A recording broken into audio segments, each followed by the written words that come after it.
What's up everybody, and welcome to another episode of Viking in the Jungle. As you can see, we're not in a jungle right now, but this is where plants are being created for the jungle in the Dominican Republic.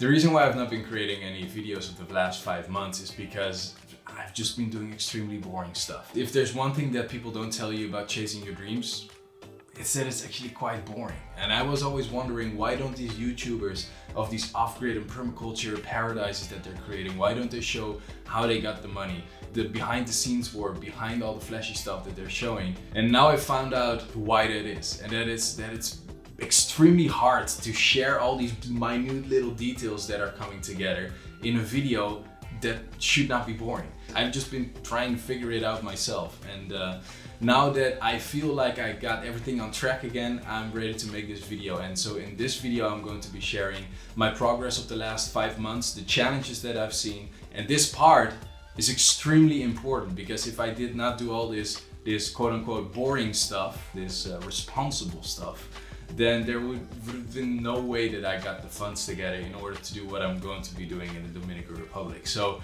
welcome to this video of Viking in the room, soon to be Viking in the jungle. Let's get it cracking.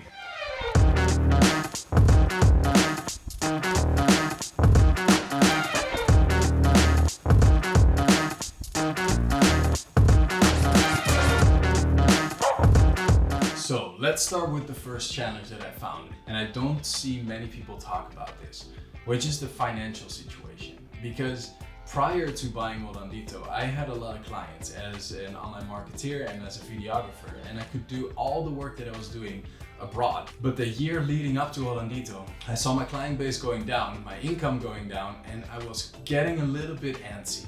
I just made a significant investment, my income is going down. I made this YouTube channel, I was having all these plans, but I didn't have the funds to do it. And then I had a conversation with a company in the Netherlands that wanted to hire me as a research and development manager, which is an office job, not necessarily what I was looking for, but it would pay me well. In September 2022, I went back to the Netherlands, had a conversation with them, and they said, next week we'll let you know if we move forward with it or not. Week went by, no call. So I called them back and I said, do you already have an answer? And they said, oh yeah, we were meant to tell you. Yeah, we're not gonna go through with it. So there I was, back in the Netherlands, no work, no income, but big plans. So what do you do then?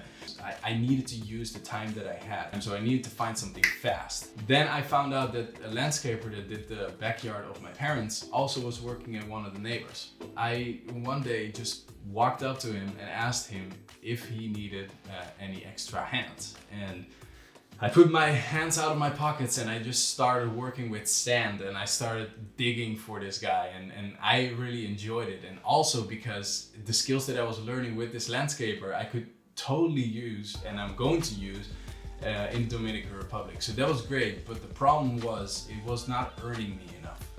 There came a point where I thought, this is not going to work out. Maybe I should just extend my time in the Netherlands for a couple of years, get my money, and then go to the Dominican Republic. But I didn't want that. Then I would have had to just wait years in order to get everything done. I didn't want that at all. And I think in December, I found a company that wanted to work with me, that needed my skill set, and also was okay with me working abroad. So in the past few months, I've just been working my ass off with this company. So right now I'm a 3D modeler of floor heating systems, guys. And the reason why I'm sharing this is because I want to show that I'm just doing whatever needs to be done in order to get me the funds. And even though it doesn't look classy or shiny, it doesn't look very spectacular, I am really enjoying this work because it's leading towards something.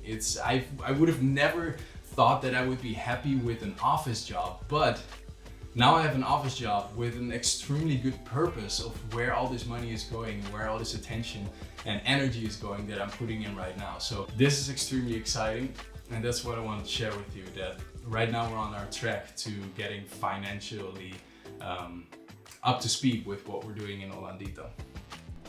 Now, besides doing all kinds of work and all kinds of planning and stuff like that, one thing that I also found very important is that I keep my hands green. And so what I did was I created this little garden here in between all the other plants, just to keep myself busy with plants and to see the process of growing plants. Obviously it's completely different in the Netherlands because right now it is winter and that means that most of the plants did not get enough sunshine, most of the plants died. I did choose these plants for being plants that they could survive winter. So what you actually can see is that the spinach survived, and well, in Dutch it's called winterpostelijn, but I don't know what the English word for it is, but those have survived. They have not thrived like they would do in the Dominican Republic. I actually had to build this fence around because a bunny was eating my kale, and well, unfortunately the kale didn't make it anyway. But yeah, this has been my process, this has been my learning journey as well, just to keep my hands busy with growing plants. Now, of course, I could not let the challenges that I found regarding work and regarding finance hold me back from making beautiful designs. And so I did not. I actually did quite the opposite, because when I came back to the Netherlands, I had one specific goal in mind. And that is that by the end of my time here, I would need to have a design that I can use when I go back to the Dominican Republic, that I can create a step-by-step plan on how to get it done.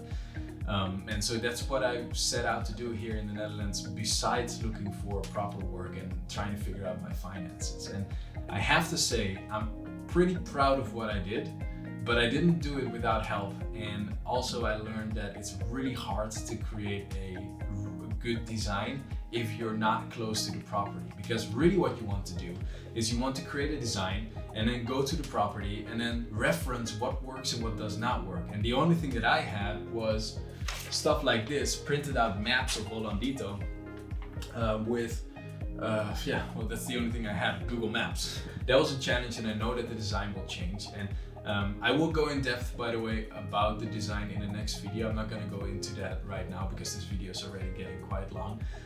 But what I do want to share with you is that one huge resource that I had is Jeff Lawton. And many of you will know Jeff Lawton because he's basically one of the legends regarding permaculture.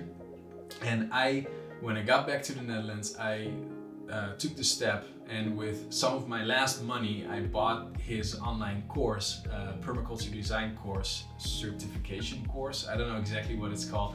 Put a link down in the description if you want to check it out. But it helped me extremely well with getting all my ideas into a proper design and knowing that it will work out as well. Jeff Lawton, if you're seeing this, shout out to you. Thank you very much for helping me out. Yeah, so this is what I wanted to share with you in this video. I hope that I got all the boring stuff.